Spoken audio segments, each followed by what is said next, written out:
Organizers have urged athletes in Australia for the Commonwealth Games to respect the terms of their entry visas after Cameroon reported that a third of their team had gone missing yesterday. The accreditation to major multi-sports games acts as a short-term visa to the host country, and more than 100 athletes overstayed after the 2000 Sydney Olympics. Commonwealth Games Organising Committee Chairman Peter Beattie said they had worked hard with the Australian government on the entry system, and he encouraged the 6,000 visiting athletes and officials not to breach the terms of their visas. "I would simply say enjoy Australia while you are here. This includes Cameroon and any other athletes. Stay within the law and be mindful of the fact that there is a system in place in this country," he said. "We would appreciate them sticking within the law, enjoying themselves, but sticking within the law.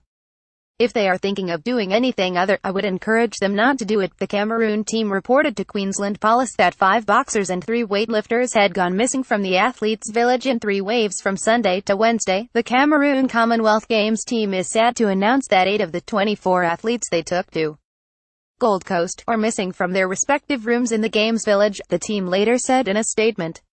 Queensland Police said it was a matter for the Cameroon Commonwealth Games Association to address, until such point that the athletes overstayed their visas. The fact that 2 of the Cameroonian athletes had failed to take part in their events particularly saddened Commonwealth Games Federation Chief David Gravenberg. "I think it's disappointing that athletes that have come didn't compete as they were scheduled to compete," he said.